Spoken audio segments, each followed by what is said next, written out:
Hello everyone, welcome to our channel. Telugu రాష్ట్రాల వాతావరణ పరిస్థితులు ఏంటి, ఏ జిల్లాల్లో వర్షాలు తక్కువగా నమోదవుతాయి, వర్షాలు కురిసే జిల్లాలు ఏంటి, ఇలా పూర్తి వాతావరణ సమాచారాన్ని తెలుసుకునే ముందు మీరు ఇంకా మన ఛానల్ కనుక సబ్స్క్రైబ్ చేయనట్లయితే వెంటనే సబ్స్క్రైబ్ చేసి పక్కనే ఉన్న బెల్ ఐకాన్ని కూడా క్లిక్ చేసేయండి. ఇక లేట్ చేయకుండా వివరాల్లో కనుక వెళ్ళినట్లయితే బంగాళాఖాతంలో ఏర్పడినటువంటి ఉపరితల ఆవర్తన ద్రోణి బలహీనపడింది.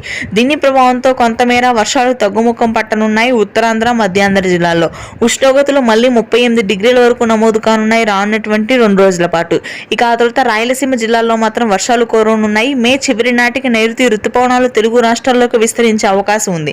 ప్రస్తుతానికి కేరళ తీరాన్ని తాకనున్న నైరుతి రుతుపవనాల ప్రభావంతో రాయలసీమ జిల్లాల్లో కుండపోత వర్షాలు కురవనున్నాయి.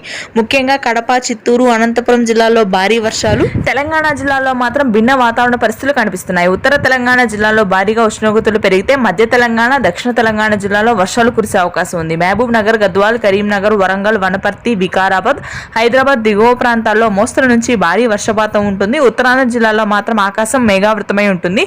పూర్తి స్థాయిలో ఉష్ణోగ్రతలు ఉత్తరాంధ్ర, మధ్యాంధ్ర జిల్లాలో భారీగా పెరగనున్నాయి. ఇది ప్రస్తుతానికి latest weather update. Thanks for watching this video. Please do subscribe.